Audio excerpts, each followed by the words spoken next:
That was the first time I ever stood up in front of a defensive back and had to run a route. I had never done it before. My first 2, maybe 3 years in the league were all just on athletic ability.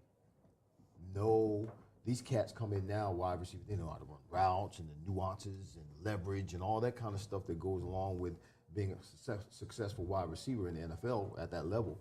I knew about none of that. And one of the problems I had was Ron Myers was the head coach. He went to Indianapolis eventually. But Ron Myers was the head coach at the time. Stanley Morgan was the #1 wide receiver at the time on the Patriots. And Ron and Stanley were beefing. It was said that Ron was trying to get rid of Stanley. So when Ron brought me in, he put me at the same position as Stanley. Now Stanley's supposed to be there to help teach me. Stanley's not talking to me now. Stanley wouldn't speak to me because I'm a threat to him now because I'm taking his position. I think 4 or 5 games into the season, Ron Myers got into a beef with the Sullivans, and they fired him. Raymond Berry comes in. Raymond Berry takes me and puts me on the other side of Stanley. Now Stanley and I are both on the field at the same time. And but the damage had already been done. Yeah. Stanley still wasn't speaking to me. Did you ever speak to him? Well, yeah, we do now, but it took a couple of seasons. Yeah. That first season, I got no help from him whatsoever because I was a threat. Yeah, it was different. What did I hear recently? I can't think of who. What's that? 2 people that really didn't like each other, and now they're really tight. Oh, but to sports, yeah. Well, Stanley and I, we ended up playing. I think I might have played. Let me see. I was there for 8 years. I probably played 5 years with Stanley. Yeah. So that rookie year, and then maybe 4 more years that he was there before he retired. So we had 3 good years together. Yeah. Because that second year that I was there was the year we went to the Super Bowl. Yeah. Were that the Jim McMahon years in the Super Bowl? Yes. Mm-hmm. With their dance they did? Was that the year of the dance? Yes. Super Bowl Shuffle? Yes, yeah. Yes. Yep. Was that Perry? Yeah, I was going to say, it was the fridge on the...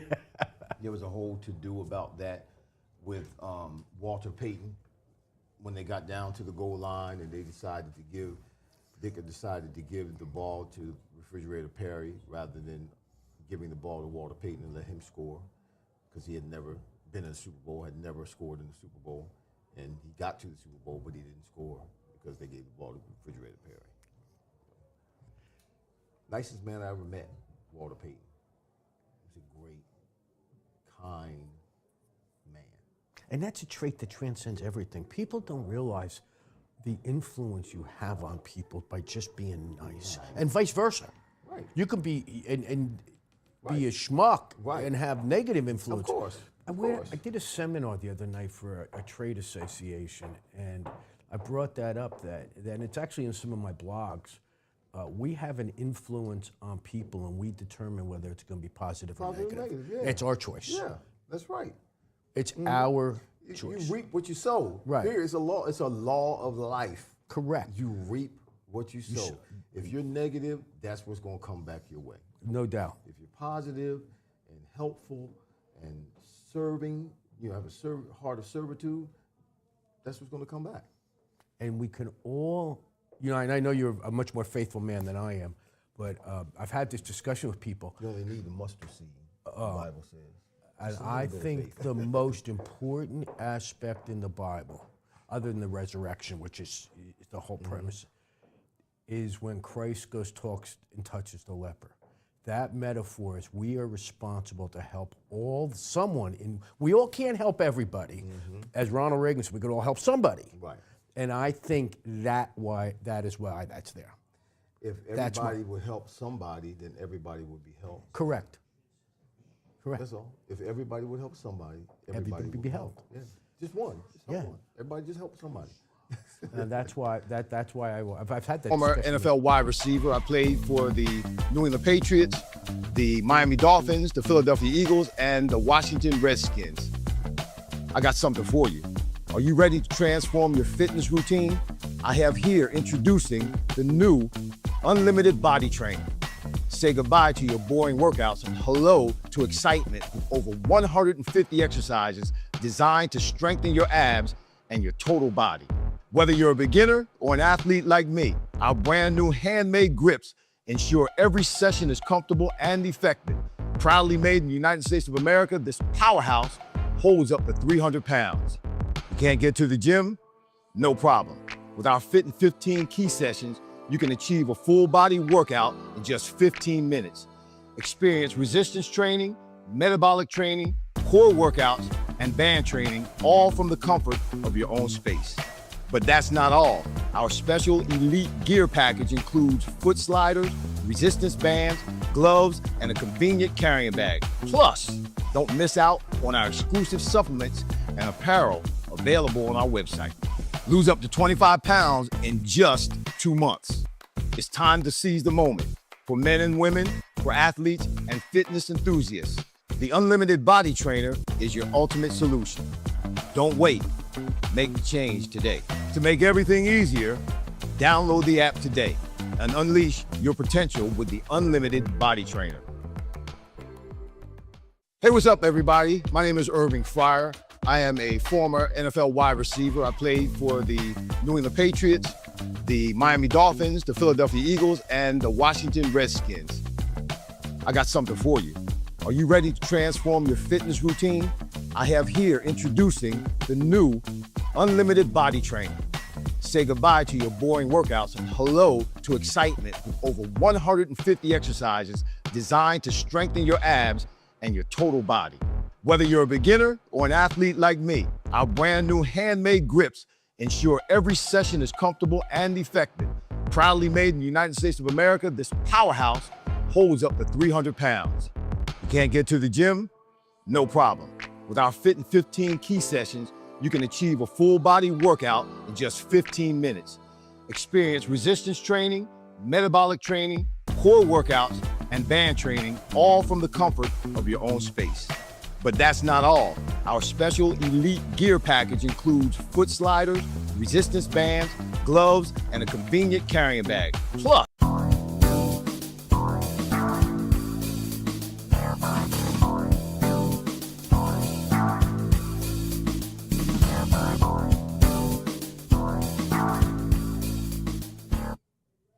Hey, what's up, everybody?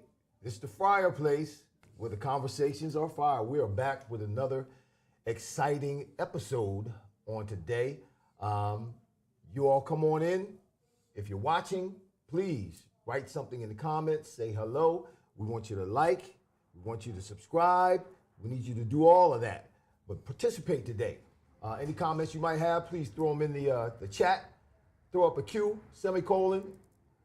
My clandestine informant will let us know exactly what's going on and get the questions to us, and we can ask or answer your questions today. But as usual, we have to pay the bills before we get started. So we'll be right back right after this.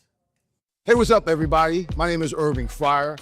I am a former NFL wide receiver. I played for the New England Patriots, the Miami Dolphins, the Philadelphia Eagles, and the Washington Redskins. I got something for you.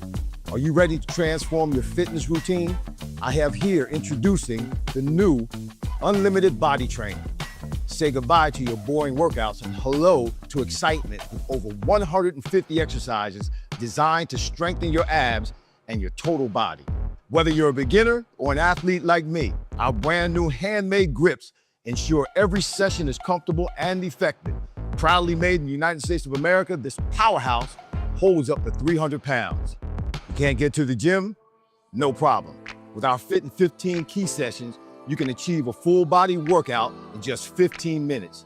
Experience resistance training, metabolic training, core workouts, and band training, all from the comfort of your own space.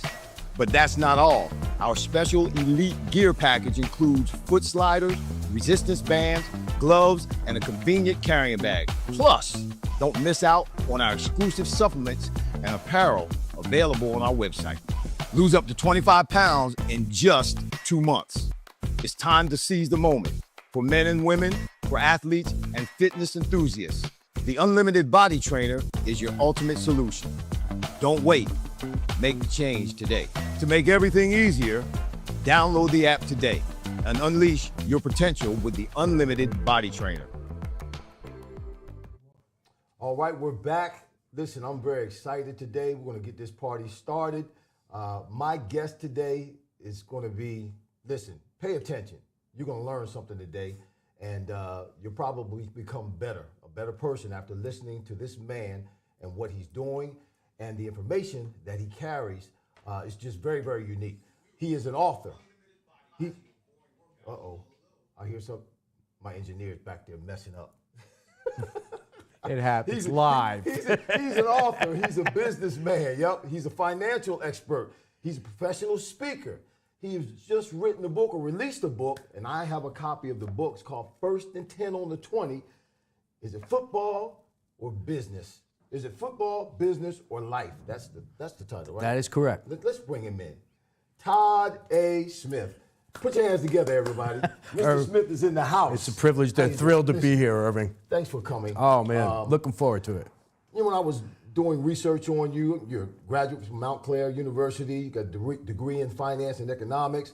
Was it Royce Joseph Capital LLC? Correct. That's my finance firm. You got a lot going on. I'm man. a busy man. I don't know how you do everything that you do, but you're doing it, and you're doing it well. We are going to talk about your book quite a bit today, but man, there's some other things that you have going on that I really want to get out to the people so they can get to know you a little bit. Why don't you start out with that? Tell the people a little bit about yourself, where you're from, where you grew up, and just, what brought you to this point. I'd be fine. Be happy to do so. I'm a North Jersey guy. Okay. Lived in North Jersey, grew up in Verona. My wife is from Verona. Nice. We've got, between the two of us, we have 4 children and 3 grandchildren. It's just Verona's been very kind to me. We now live in Parsippany. We went west. Okay, yeah. But about 10 miles. Look, I'm going south at some point, out of New Jersey. Well, I don't know. Not when your wife has grandchildren, you're not doing that. Well, unless the kids leave. I have 6 grandchildren. Oh, wow. They're spread all over the country, so we're okay. They're not just in New Jersey. Yeah. So, my career started with being in business with my father. Out of college, we took a small roofing company, turned it into a major building restoration company. Okay. And then when I was just about 40, life took a huge curve. My father walked in my office and said, I don't feel well, and I don't think it's good. He was dead 6 or 8 weeks later. Wow. Died of an aggressive growing cancer. And then the office manager died 6 weeks later, and the stress was too much. Long story short, I had to close the company and I had to move on. Mm-hmm. So a lot of what I learned has been transposed into the book. Okay. I didn't mention that, but a lot of the philosophies I used that, life can be hard sometimes, Irving. Okay, but we got to, yes. you have to get up and see tomorrow. That's right. The only 2 things that got me through that, I used to repeat 2 things to myself.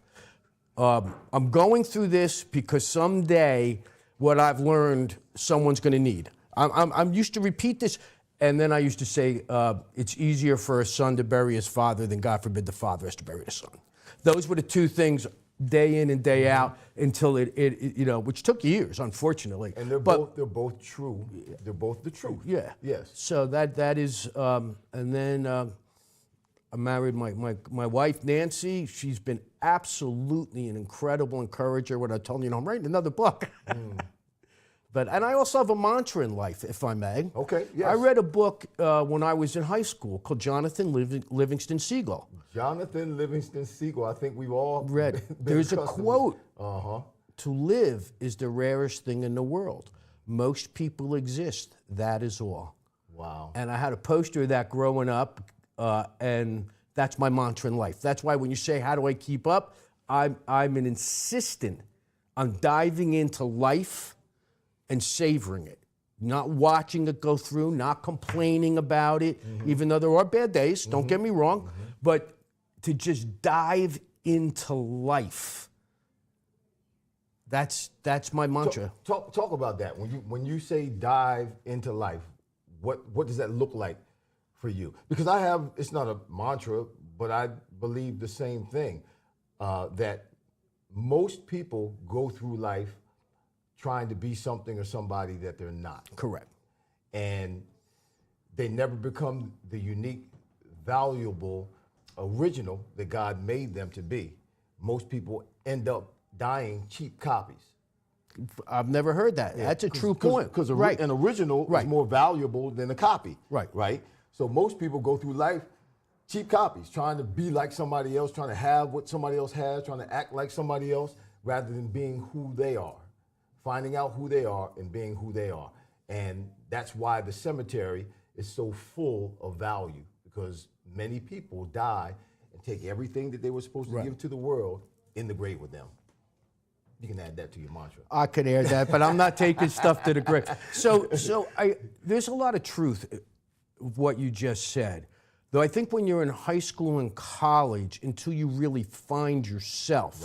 Right. And for me, finding myself, you're probably not going to believe this, but people used to call me the ghost in college because I was quiet. Really? Yes.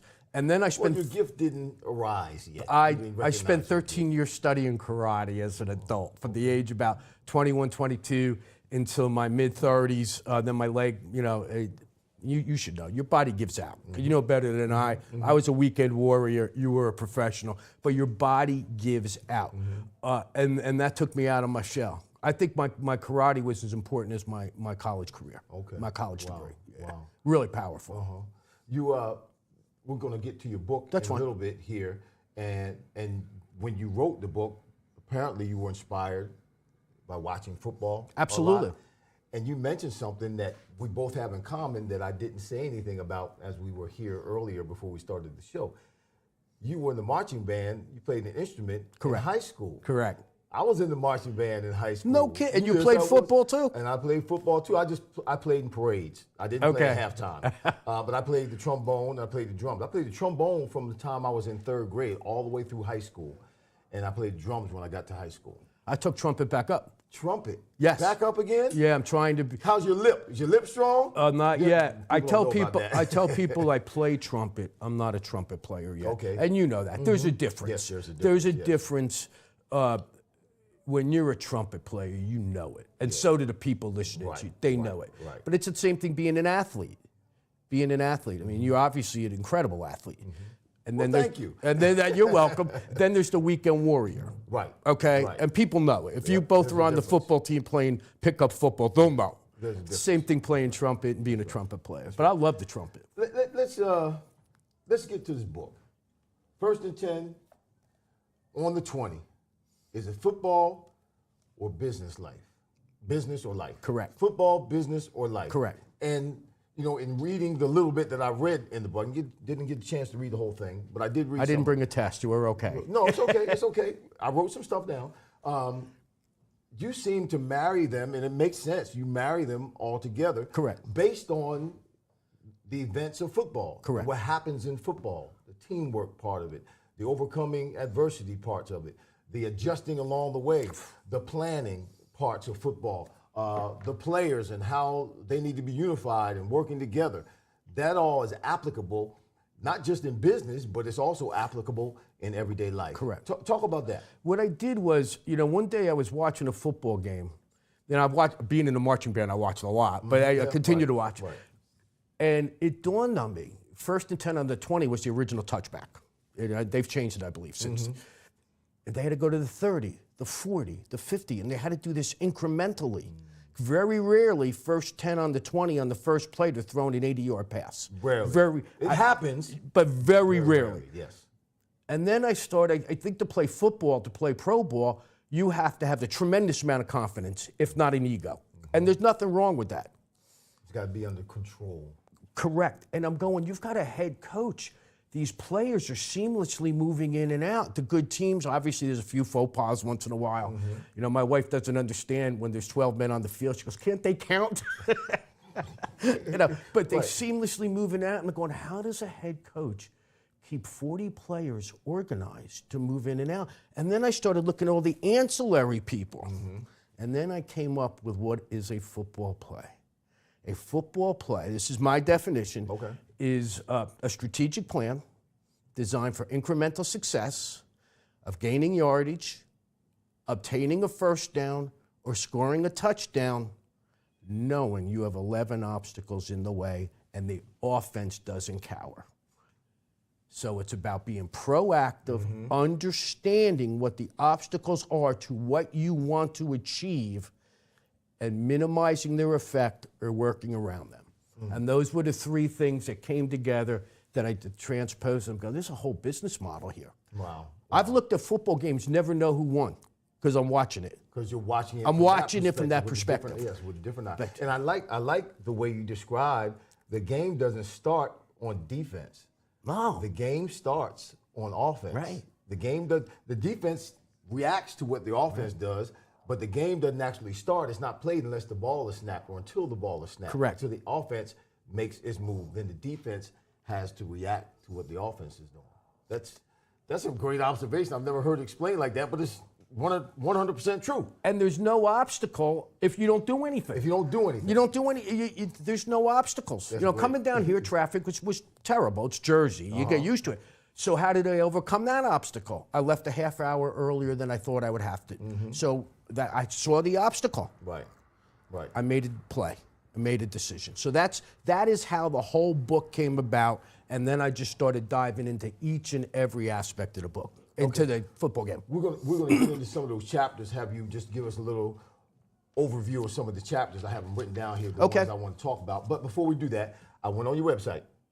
Okay. All right. And on your website, you got resources, and then I clicked the resources, podcasts, videos, and blogs. So one of the titles of one of the videos was, "What is a business plan and why is it important?"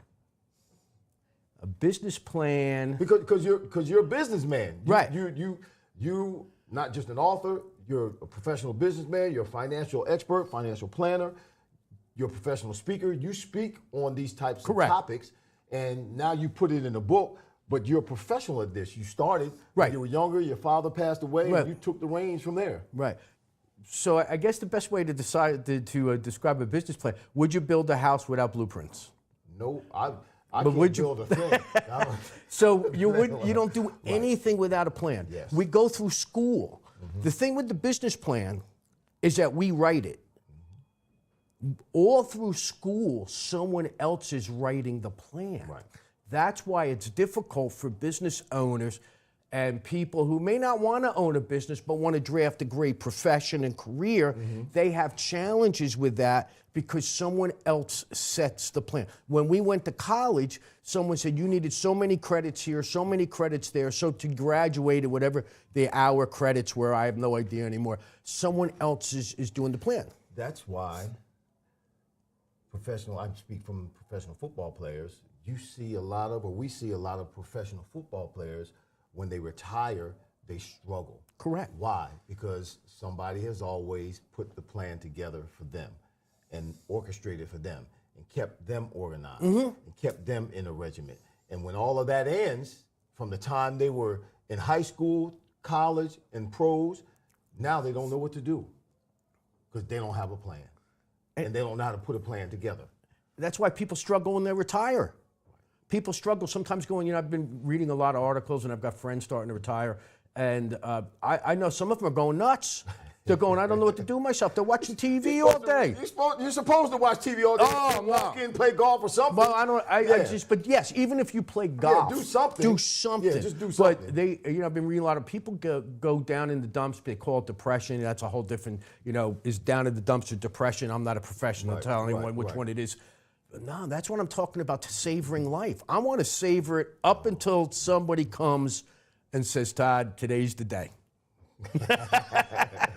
And that's another one of my sayings. I work out. I try to stay fit, and people will ask me, "Oh, what do? You look good. I see you putting up posts and you're working out. You're doing all these exercises." I'm like, listen, when death catches me, because he will, he catches us all.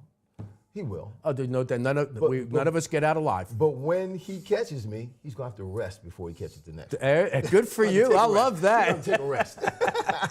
So, also on one of your videos, the title was, "What is a great attitude?" What is a great attitude? Great attitude, and another one was great attitude without a plan is just a party.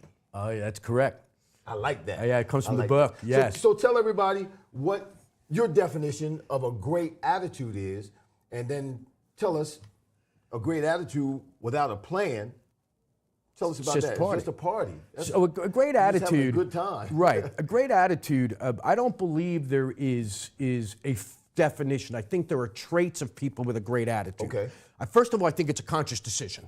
I think people have to, because stuff, as we've discussed before we went on, and a little bit while we've been on, stuff happens to everybody. It just happens. Yes, it does. Yep. Okay. It does. And you have to make that decision. They also forward thinking because the stuff happens to us. Whatever happened yesterday, you're not changing. Right. You're not changing. You learn to live with it, but it's a building block to the next day. Right. I've asked this question to people, and no one has ever really, they've thought about it, but no one's ever given me an answer. When something really bad happens to you, and years later you become a person, like you've developed, you've moved on from it, and you become great at doing whatever.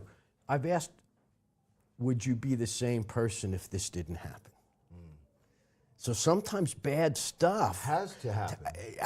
For sure. It it has to happen.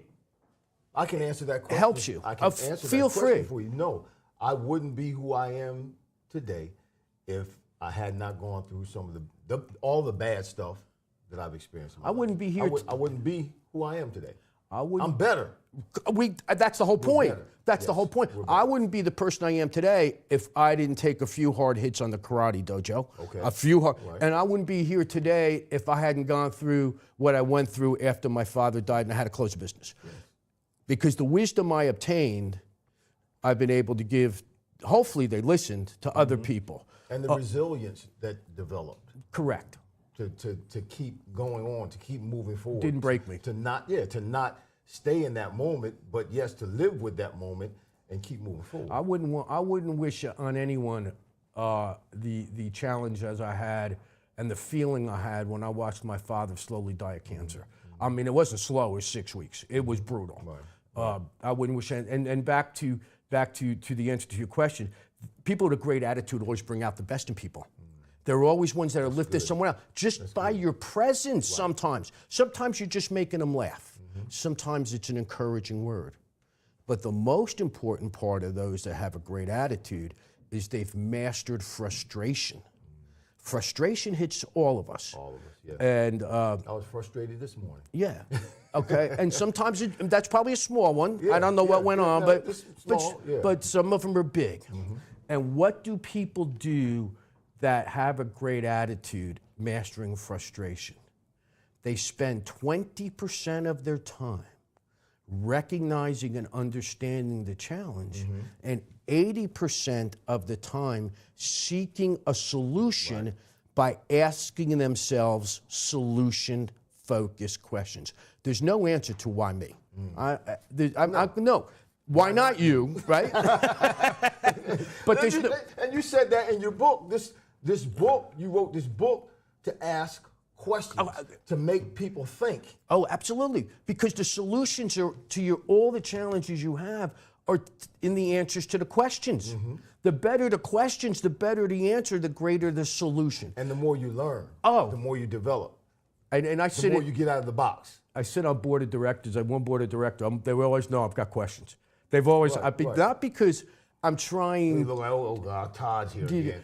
They're not gotcha questions. They're not questions to make me, questions. I'm going to be really smart by asking this question and look. No, they're designed to enhance the outcome. Right. Because everybody wants the same outcome. Right. A great outcome is the goal. And if this question, A, proves there is no better outcome, the question's good. Because you're on point. Now, if it tweaks it a little bit and we have a better, the question's good. And I shared that. I had. So that's good. That's something that I think people need to realize. You didn't hear what Todd just said. Questions bring enhancement. Questions tweak things a little bit, get you thinking a little bit, and create additional solutions, or maybe even a better solution Correct. to whatever the problem is at hand, or whatever the challenge is that you're trying to master or deal with. And even if the original plan is changed, the original plan, the question, unless there was original plan, you may not have had the question. Right. So you never discredit anyone because if the original plan fosters a great question which creates a better answer and a more dynamic solution, the catalyst was the original plan. Right. And I shared this once. I got called from a college about 5 years ago, 6 years ago, and they said, Mr. Smith, we've got two college interns. Their summer project is to write a crisis management brochure for business. Okay. Could they interview you? I said, sure. So, first of all, it was definitely a yes. I mean, they knew I wasn't going to say no, but they were being courteous. They knew I wouldn't say no. So I went through many of the same questions, and they asked about the frustration part and stuff, and I told them, 2080. In September, I get a phone call from the school, Mr. Smith. They all have to write an essay on their intern experience. Mr. Smith, one of the young ladies said you changed her life. Wow. And I said, well, all I did was a business thing, right? Hold that thought. How did that make you feel, man, when a young lady said that you changed her life? Once I got the answer, man, it was great. Because I said, go back and ask, what did I say that changed her life? The 20%, 80% rule. I have no idea what her problem was or challenge, but I gave her the system to this. I felt great. Still puts chills on my back. But I wouldn't know the young lady. But, so that's what I said before. And I don't know if we said it before or during our show. We all influence someone, and we determine whether it's going to be good or bad. Good or bad. We determine. Someone's down on their luck, man. Don't kick them down. No. Give them words of encouragement. Give them a hand up. Give that person something to make tomorrow, even if it's just a little bit better than today, because you got to be a little bit better before you're a lot better. I mean, I've been through physical rehab with knees and stuff, and I'm sure you have too. Had challenges. No. Okay. God has taken care of me. All right. Trust me, and I did the best that I could to initiate contact in football. That was my philosophy in football, to initiate contact, not to absorb contact, to actually initiate contact, to be the hammer and not the nail. Because if you're the hammer's going to win most of the time. All the time. I've never seen the nail win yet. Yeah, no, nails never win. But you play long enough, you're going to catch it every now and then. You're going to catch it every now and then. But most of the time, I was able to. I got out of the game pretty unscathed. I had a couple of surgeries, but I'm pretty unscathed. Yeah, but the point I'm getting at is I've had 2 knee replacements. Now, the first day of PT is rough. First day of physical therapy is tough, but you have to go through little bit, till you're off and running. So how long ago did you have your knees replaced? I had the left one done about 11 years ago. Okay. I had the right one done July 2nd, and then I had another surgery, I had spine surgery 3 weeks ago. Wow. Okay, but they do rehab differently now than when I first got into the league. You broke your leg, they put you in a cast, and then you got then they take you out of the cast, your leg is like super small, then you got all this calcium built up, and they got to break all that. It's different now. As soon as the surgeries are over, they got you moving to keep things going. They have you walking. Yes. After knee replacement surgery within 2 or 3 hours. And they're better now than they were prior to your surgery? Oh, sure. I'm pain-free. First time in God knows how long. Hallelujah. Listen, I'm going to talk about some of these chapters here real quick. Oh, man, I didn't mean to go off on stuff. No, you're all right. Look, we have as long as we need. Okay. We have as long as we need. So I have a few chapters from the book that and we'll have people, we're going to talk for a second about his second book. Chapter 4, explain to the people, it's called The Playbook. Oh. Chapter 4. Just give us a little synopsis. I got about 5 or 6 different chapters here. You have to have a plan. The playbook, the best way to describe that is your GPS. Because plans are never going to go the way you write them down. Say that they again. are not, and it's like your GPS. The goal does not change. The plays you call have to be fluid and flexible. the goal that can't change. You know, a couple of years ago, I was going to a meeting at Edgewater. You know where Edgewater, New Jersey is? Yes. It's not an easy place to get in and out. No. There's like 2 roads and for those who are not from New Jersey, New Jersey, period, is hard to drive around. You got the Holland Tunnel on one end, the Lincoln Tunnel, the George Washington Bridge, and Edgewater is like between the 3 of them. Right. I had a meeting. The GPS never changed where I wanted to go. Rerouted me 3 times due to construction. Right. Do you know I was there 1 minute late? Wow. That was it. That was it, and that's the playbook. You have to be able to, you need to know what play you're going to call. But you arrived. I arrived. That's the point. moral of the story. That's right, you arrived. I arrived. And well, you know that in football. I mean, you know, you running play, that's not working. But that was a part of the playbook going into the game. Correct. We wanted to run these plays, but these plays aren't working. So Right. now we have to shift. You have to adjust. You have to adjust, yes. Absolutely, adjustment's key. Same way in life, same way in business. Adjustment is key. I've got a formula for success that I give. I tell people it's the simplest formula I ever I was see. going to ask you what that was. Go ahead. Simplest formula you will ever see, the most difficult to implement. Wow. Set the goal, decide on the next step. That's very difficult for a person. Execute, they usually execute. Evaluate the results, adjust where necessary, and repeat. Deciding on the next step and adjusting is the most difficult task for people because we were talking earlier, they've got blinders on. You have to live in the peripheral vision world. I was going to say, isn't deciding what to do next and where to make the adjustments, isn't that based on any opposition you might be getting or competition that might be going on around you? You have to look and evaluate those kinds of things to be able to make those adjustments. Yes, absolutely correct. I'm learning. See, I'm a quick learner. You're absolutely correct. You know, I gave this seminar to a business group once, and when I give this to a construction group, I never ask the question because they know the answer. Okay. But when I do it to a generic business group, I said, where do you begin when you build a building? And someone always shouts out of the foundation. There are about 12 to 15 steps before you get there. Right, yeah. Money, contractor, banks, attorney review of contracts. Before all of that, you got to have the blueprints.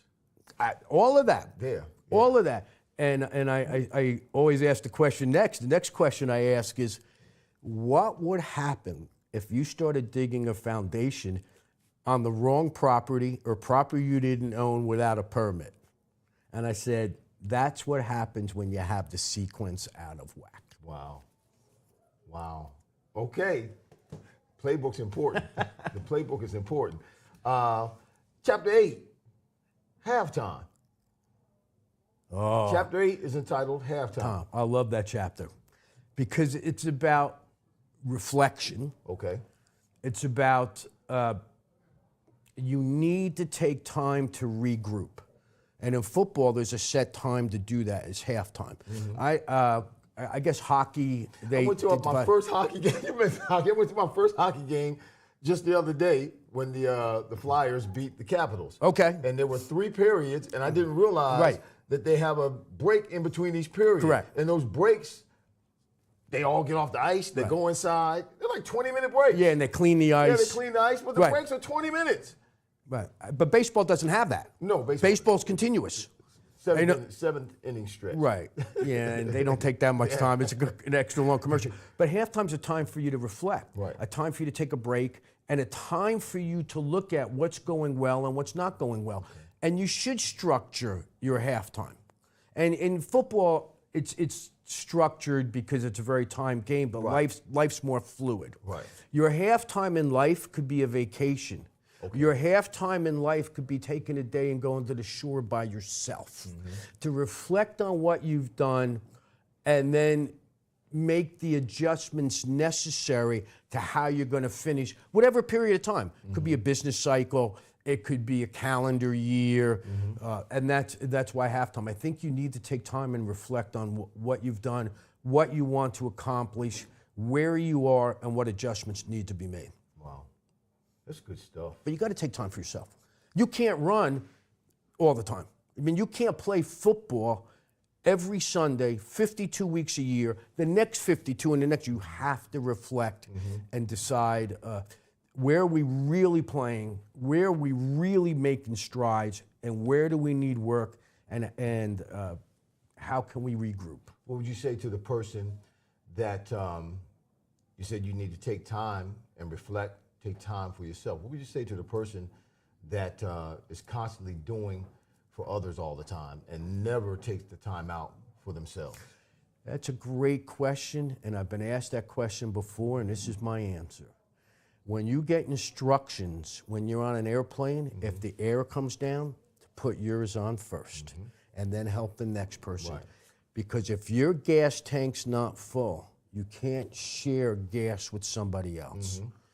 You know, and it's the same thing with your attitude. You have to have that attitude. You have to take that time to fill your own tank so you can be beneficial and helpful to the next person. And it's not selfish to do that. No. It's not selfish at all. Some people think, well, I'm being selfish if I'm looking out for myself or I take the time to do something for myself. No, it's not being selfish. It's necessary. It is necessary. If I'm not above par, then what good am I to someone else? How can I help someone else? It's only selfish if you're never helping someone, always focusing on yourself, Right. or taking from somebody all the time. That's when it's selfish. Right. To take time for yourself to regroup and fill your tank, it's not selfish at all. Not cynical. No, it's not. It's healthy. Chapter 10, the fumble. that's It is. Yes, it is. Those are the numbers. Those are the names. The titles of the chapter. They're right here. The fumble. They're right here. That's when you get blindsided in life. Really? Fumbles happen for two reasons. Okay. Fumbles happen because a player gets too cocky. He's running near the goal line. We've all seen it. Okay. And he drops the ball because he wants to do his dance before he crosses the goal line. And then sometimes he loses the ball. Right. Or someone gets blindsided. They don't see the person coming and they get hit really hard. The ball pops out. Okay. And So that the premise of fumble in chapter 10, is it the blind side? is both. Is both? Don't don't celebrate too early. Okay. Okay? Don't celebrate in an arrogant manner. Okay. Be humble with your accomplishment. Be proud and humble. I mean, then you can do both. Right. Be proud and humble, and watch out for being blindsided. Now, sometimes, see if this will work with you in the second version. Sometimes, and they don't practice this today in football because I see it too much, and it must be, if it's happening in football, it's either being coached or it's being allowed. I was always taught you carry the ball in your outside arm. Why? Because all of the dangers on the inside. I never knew that. Yes. If I'm running down the left sideline, I want to have the ball in my left arm because why? All the pursuits coming from my inside. And I see a lot of football players fumble the ball because they have the ball in the wrong arm. They're carrying the ball in the wrong arm where it's exposed. That's where all the danger is. And I can't avoid the danger with this arm, or I can't ward off the danger with this arm because the ball's in his hand. If I put the ball in my outside arm, the danger's coming. At least I can give him something.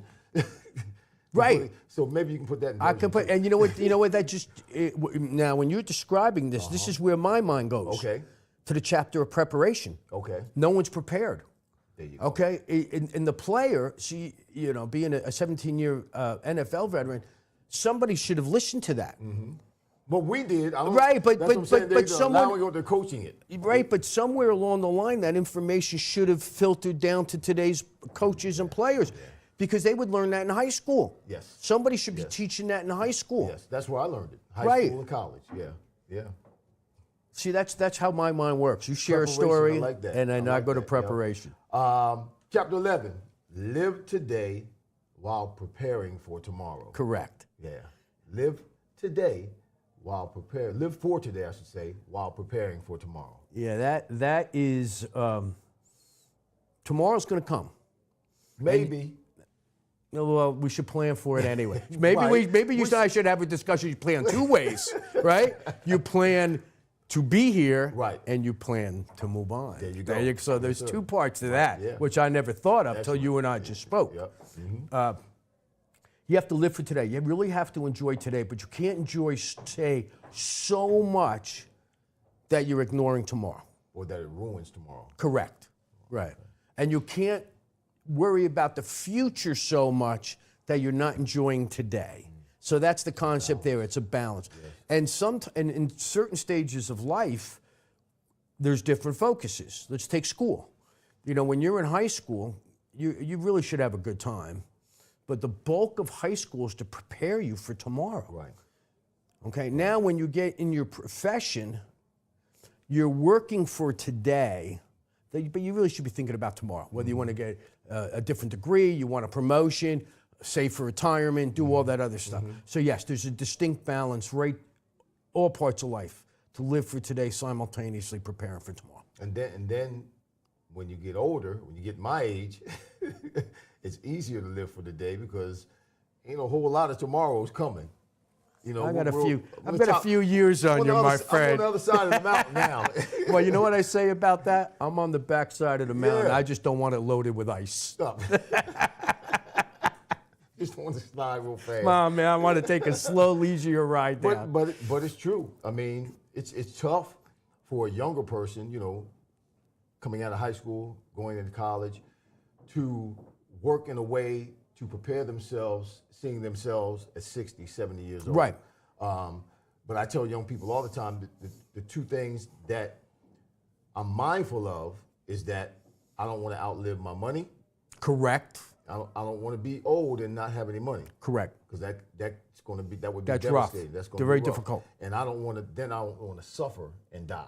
Correct. Meaning, if there's some things that I can do health-wise, Right. by taking care of myself, Right. exercising, trying to eat right, trying to do those things that I've been informed about, that I have the knowledge of, that I can do, and I don't do that, then guess what?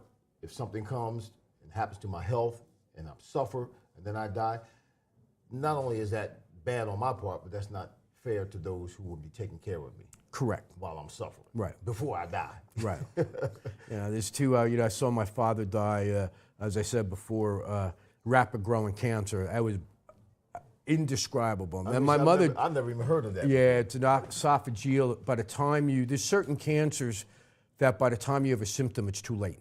Okay. They double in size every day. Oh, wow. I mean, that's just, but so by the time you have that, I'm not a health And guru. medicine wasn't what it is Was not now what, back then. Yeah, no, but still, there's certain cancers that are so rapid, yeah. and you can't reverse them. And then I watched my mother pass away. She died August 31st of last year. Now, my mother lived, get this, she was a little shy of 97. Wow. Lived in her own home up until July 2nd. Wow. And then she, obviously, age took its toll. I mean, Right. How much more can you ask? But that's awesome. But think of that. So Yeah. she lived. And took care of herself. Obviously, people were there. Like Right. grandkids are nearby. I was nearby. But she had a great sense of humor. So she loved, I make beer bread. So I used to. Beer bread? Yeah, instead of yeast and water, you put in a bottle of beer. You don't have to have it rise. And you can change the flavor by changing the flavor to beer. Wow. So my I've mother, never heard of that so before. my mother loved it. Beer So bread. for her birthday once, I took her smart water and beer bread. Small little beer bread. She had a sense of humor. Sounds like a very aware lady. Very wise. Yeah. When I say aware, wise. Yeah, yes, very yes, wise. Yes. Some of us get older and we get stupider. Yeah. Is that a word? We'll take it. I don't have a Some dictionary. of us get older, we get wiser. Some of us get older and get stupider. Yeah, but with age, and I'm sure we were both like this when we were young. I was probably worse. Getting upset over stuff that, and you're someone older, you're going, let it go. It'll be fine. Let it go. It'll Yeah. be fine. And you're just churning. I mean, that comes with age. Yeah. That comes with the wisdom. I'm still learning how to let some stuff go that I did, Yeah. Yeah, we all. But I look back on it and I'm thinking to myself, what in the world were you thinking? Correct. And obviously I wasn't thinking. Yeah, just doing. Yeah, we all make dumb decisions, dumb actions, however you want to put it. And what were we thinking? No plan. No plan. No plan. When you don't have a plan, you plan to fail. Chapter 18, the draft. We got a couple more chapters and we'll almost be done. Yes, That's sir. all right. The draft. That's my favorite chapter. Really? Oh, it's my favorite chapter. See, I'm glad. It's my favorite. It has nothing to do with people. Okay. It has to. I think the NFL's brilliant. Okay. I think they're brilliant. They're Do you a know? major conglomerate in the world, that's for sure. Do you know what the draft is? Choosing names. Right. They've created an event to read names, and it's dead center between the Super Bowl and training camp. So the part of that book is what in your business that you already have a built-in clientele that's in your slow season that you could have a mini profit center. Wow. That was what I get out of the draft. Wow. Because the draft back in the day isn't what it is today. Listen, when I was drafted, and I was the first player taken in the draft. Right. The day of the draft, it was in April. I forget what day it was, but it was April. The day of the draft, they sent a car down from New York, and it picked my mother and myself up from Mount Holly. We drove up to New York. We probably got there maybe an hour and 20 minutes before the actual draft, before they actually started it on stage. We walked in, we were backstage. I think I may have talked to one reporter. The draft started, they called my name. I walked on the stage, put on the Patriots hat, shook the commissioner's hand, waved to everybody, walked off the stage, got back in the car, me and my mother, and came home. That was it. Not for now. The draft. Now it's 12 weeks beforehand. What kind of suits are everybody going to be wearing? Where is it going to be? How many people are going to be there? Is it going to be on TV? Who's going to have cameras at home while they're watching the draft? Right. The cameras around where they're going to be seated. To read names. To read names. And cities now bid on it like they bid on the Super Bowl. I think so. That's why businesses businesses all cycle. I don't care what you say. There's certain businesses that it's slow. Yes. Yeah, for example, even surgeries. There's probably not a lot of surgeries going on around the holidays because the surgeons are taking vacations. So, but what can you deliver to a built-in clientele? It's not going to replace your major profit center. Right. That you can get them excited During the off-season. about what's coming up. Like a nursery that sells plants. Well, they're probably not doing a lot of business in February. Well, why don't you have a looking forward to spring party? Why don't you team up with another business that's slow? Maybe a tavern, because sometimes February, well, other than Valentine's Day, January and February. So think of something. It's never going to replace your big gun. Right. But that's why I like that chapter. It gets people to think. That's smart. Drop back and punt, chapter 22. It's about regrouping. Okay. It's about regrouping. You're not throwing in the towel, but right now your obstacles are beating your way, are causing you to stall faster than you can think. So just drop back and punt and regroup. That's all. It's about regrouping. And that's again, all of these chapters, all of this information is not just applicable for business. No. It's applicable, yes, for football, but it's applicable for life. Absolutely. Life's not easy. Sometimes you got to drop back, take a breather, and just punt and regroup. Let's take a look at, let's put that in a real example. Let's just say you're going through a rough period, whatever it is, and you got invited to a party. And you decide not to go to the party. Well, you drop back and punting because now you're going to regroup. For whatever reason, you don't want to be social. It happens, right? Yeah. It could be death of someone, breakup, child sick. I mean, there's a load of things. So you don't want to be social. So you're going to drop back and punt. You're going to stay home that night to regroup. So when you face the people again, that you can be more outgoing and more of a conversationalist and have a positive impact, and then they can have a positive impact on you. So that would be a real example of a personal life dropping back and punting. Drop back and punt. All right, I got two more. Feel. Chapter 23, Relentless fan base. What are you thinking about the Eagles fan base? Well, should I say the Jets?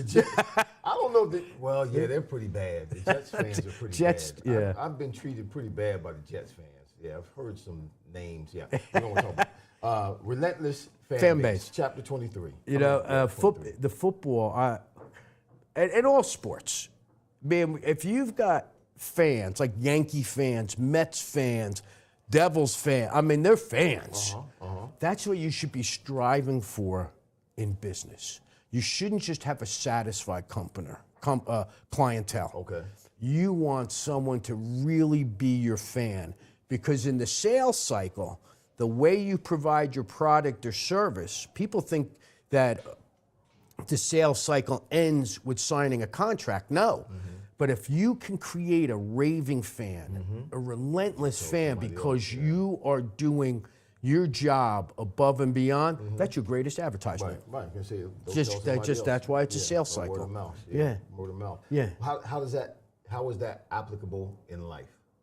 That is a great question. I think it's about being nice to people. Okay. Because if you and I are nice to each other, right, and something happens to me, it goes back to being the obstacle. Right. Something goes wrong, and I call you up and say, hey, man, I'm having a rough day. This happens, whatever it is. It could be, because my problem may be meaningless to you, but it's 100 to you. 100 to me, and your problem may be meaningless to me because I've been through it. Right. But having a relentless fan base is having a core group of people that are real friends, not superficial friends, real friends that you can bare your soul when something goes wrong and you're looking for input. That's how I'd relate that to life. The fan base are people that you're kind to, that you're gracious to, and it's real, it's not phony. Right. That you can call and rely on and count on if something you kind of knocked on your tail. Okay, but for those of you who are listening about the fan base, people that you can open your soul up to. Correct. People that you can count on when things get rough. You're not going to have a whole lot of those fans. No. That they're far and few in between. You're going to have a few of them. So it's not going to be a stadium full. You don't need a stadium full. You only need a few, just a few in your crew. Couple in your living room. Yes, sir. And in the relentless fan base, I don't give a number. Right. They don't. Oh, you don't. I don't give a number, no. Yeah. All right, chapter 25, the red zone. You got to finish what you start. That's it. Once you're in it, you got to be in it to win it. Wow. And you can't just drop the ball on the red zone. Though the red zone is funny, because if I remember this past Super Bowl correctly, Seattle had to settle for a field goal. And then there was a next set of plays, and they intercepted and scored a touchdown. So if you look at it from a business perspective, two companies vying for a contract. Now, this went through my mind while I'm watching the game. Okay. So, yeah, well, that's how you see it, yeah. So let's just say the defense, Company A, Seattle's Company B. Well, there's two contracts being let by another corporation. The defense gets the bigger of the two corporations. The larger of the contract from the corporation. Okay. Seattle got the smaller one. But if you accept it with graciousness, what happened next? If you look at it from a business perspective, they played, see, I don't even remember, unfortunately. I am a football fan, but they played New England. Who? Seattle and New England were in the Super Bowl. Yes. So New England now got the ball. Well, they dropped the ball on the contract. So what happened? The better team got the next large contract. That's what I saw in that sequence of plays. Be gracious in the red zone, even if you only get a field goal. But, man, finish what you start. Accumulated yardage is nothing until you get over the finish line. Wow. Accumulated yardage is nothing until you get over the finish line. I wanted to end with the red zone because here's my definition of the red zone. Please. It's kind of like life as well. It's a life application. When you see teams get into the red zone, they go that 80 yards. The field's 100 yards. They go 80 yards. 5 yards at a time, 10 yards at a time, big plays, whatnot, big pass plays, big chunks at a time. But they get down to the red zone, the field shrinks. Yes. And now you get into red zone, it seems like so many teams have a hard time scoring, reaching their goal from the red zone. Because the closer you get to your goal, the harder it is to get to your goal. And now you have people coming in onto the field that you hadn't seen in those first 80 yards. Things are happening on the field that didn't happen in those first 80 yards. They're scheming from high places, particularly specialty plays, specialty defenses in the red zone to keep you from scoring. So in life, when things seem to get tougher, you're making advances, you're moving forward, and then all of a sudden, all hell starts breaking loose.